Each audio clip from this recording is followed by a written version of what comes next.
Hello everybody, welcome back to How to Build a B-1 Bomber. I know y'all been wondering where I've been. We'll go over that here in a minute. Still had people asking me what kind of resin I use. This is the clear resin. This is what I use for laminating the cloth. I really like this resin. It's thin but not too thin. It's clear, and I get it at Associated Industries. When we first started this project, we was buying this stuff online, and we was paying pretty big money for it. And I found that Associated Industries here local, they sell to all the aircraft plants, you know, around here. And they don't really do a lot of advertising online or nothing, but man, they got good deals on resin. This is for like $300 with the hardener. I mean, that's 5 gallons with the hardener. And we was paying almost twice that online. And this is the white stuff. This is only $200 with the hardener for 5 gallons. And this is what I use for my surface coat. I really like this stuff too. It hangs real good on stuff, you know, on your vertical stuff in there. But I get this at Associated Industries. Same place I get my glass and everything else. And they'll sell to anybody and they'll ship. I'll put their number up in the right hand corner. And but you're going to have to give me some time to do it after I load this movie. Because I got to take this over to my mother-in-law's and she loads it for me. Remember Sandy? And she loads them for me. And then tonight I'll sit down and I'll put Associated phone numbers, Associated Industries phone number in the upper right-hand corner. And I want to let y'all know what was going on. It's been a busy week this week. Believe it or not, I ain't got a whole lot done, but I've been collecting parts, I've been collecting materials, and I'm almost ready to lay up fuselage. I got to go to Texas this weekend though and get the main spar for my elevator. You know, that bulkhead that goes around that back. I got to go to Texas and pick that up. But the bottom of my mold was kind of floppy. I had this apart, and when I set it on the table, you'd see the bottom pooch up just a little bit. So what it is, I took me a carpet tube, and I cut that dude in half. First I took my plug. Look what I did with my plug. Hung it upside down on the ceiling. Got it out of the way. Nice place for it. Good conversation piece. Good place for it up there. But I laid that piece back on the plug, and then I glued my carpet tubes, cut them in half and glued them on there. Then I took some of that heavy 40-ounce cloth and went over it and let that resin soak into there. So that'll be good now. It was just the bottom. It was just kind of floppy because it was so big. And if I would have laid up my parts with them pooched up a little bit, they would be pooched up.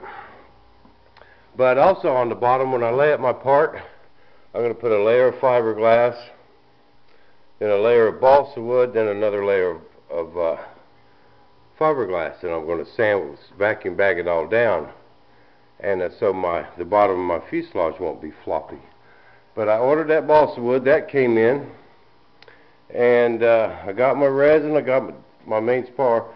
That insurance adjuster finally made it out yesterday. And they didn't want us unloading that trailer until he came out. Well, guess where the landing gear was? Oh, yeah, I was in the front of that trailer. So Dad couldn't get busy bolting the landing gear to that bulkhead until yesterday. He finally came over and got it. Well, after that insurance agent left, and we was able to unload that trailer. But it sure is a shame. Oh, it jacked my Hornet up pretty good. I guess all that stuff flying in that trailer busted these elevators, and the wings on both of these got jacked. This didn't get it too bad. It got it down here and cracked the fuselage. But it sounds like they're going to treat us right. You know, you never know about them insurance companies though. But the Hornet's totaled for sure, and the wings are gone on this, and I don't know, as far as I'm concerned, it's totaled. And we'll see what they say. And but that's where I'm at. I cleaned up the garage. Look at this, guys. Remember how messy my garage was? Look at it now. Wham! Look at it. We have been cleaning on this thing for 4 days. You know, it got so bad in here. when I was going off so hard. This place was a pigsty. And I'm going to have a great big jet in here, and I had to take some time and get this all cleaned out. And kind of got a check I've been waiting on for a while now. But I also went and got me a couple tools. Look at that, I got that at Harbor Freight, of course. And I got a new drill press from Harbor Freight. I don't know how I made it so long without this big old bandsaw. I've been going over to Dad's every time I needed bandsaw or drill press, you know, and that gets old. And you know, he bought a new one not too long ago, and he gave me his old one. That thing, I don't know, it just didn't work out so good.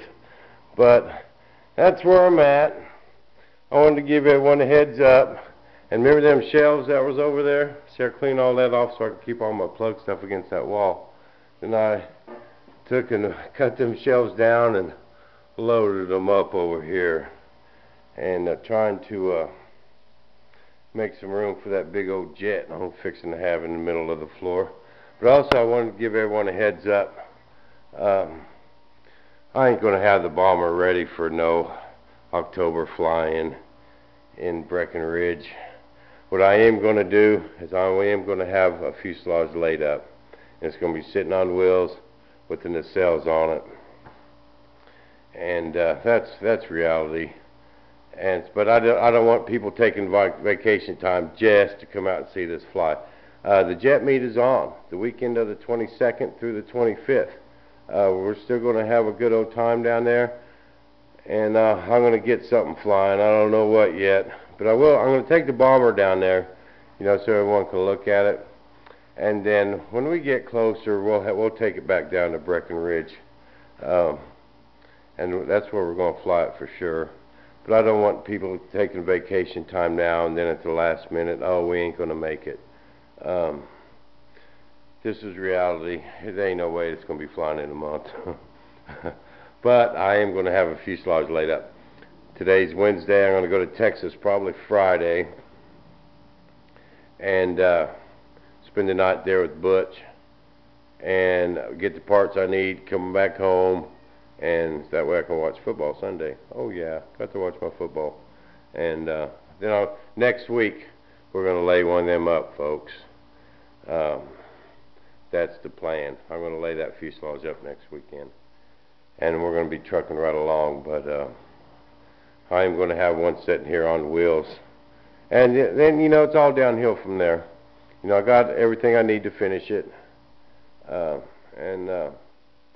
Anyone out there that is expecting a T-shirt, I got out my a round of T-shirts last week, so everyone should have got them already. But anyone that was expecting a T-shirt that has not got their T-shirt yet, drop me a message. I get so busy. I think I lost a piece of paper that had a couple names and addresses on it. And I tried to look them up in my old messages and couldn't find them. But I will get your T-shirt off. Anyone that was expecting a T-shirt that has not got it yet, drop me a message with the shirt size and your address, and I will get them T-shirts out, I promise. And there should only be a couple of you. One of you was in Australia. He emailed me yesterday and said he hasn't got his shirt yet, and he wasn't on my list, so I'm not the paperwork kind, I'm the builder kind, you know. Give me a hammer, take that pencil away from me. But that's where I'm at. Oh, there's that dang phone. But that's where I'm at, folks. I just wanted to give everyone the heads up. Stay tuned. We're going to have a bomber sitting here on wheels next week. I got my primer, I got my glass, I got my resin, I got my balsa wood, I got my main spar, I got my landing gear. Bam, folks. We're going to be rolling. You're going to see one here next week. So stay tuned, and when I'm doing it, I'm going to pump out a flurry of videos so you guys could watch everything we do. Just sorry about this little dry spell. Just had some business to take care of. Been a busy week. Got the shop cleaned up. And we're going to get ready to manufacture us a B1. So, until then, folks, stay tuned. It's going to be like Monday. When I get back from Texas, we're going to be busy. So, stay tuned. Bear with me. and we will see you guys in the shop.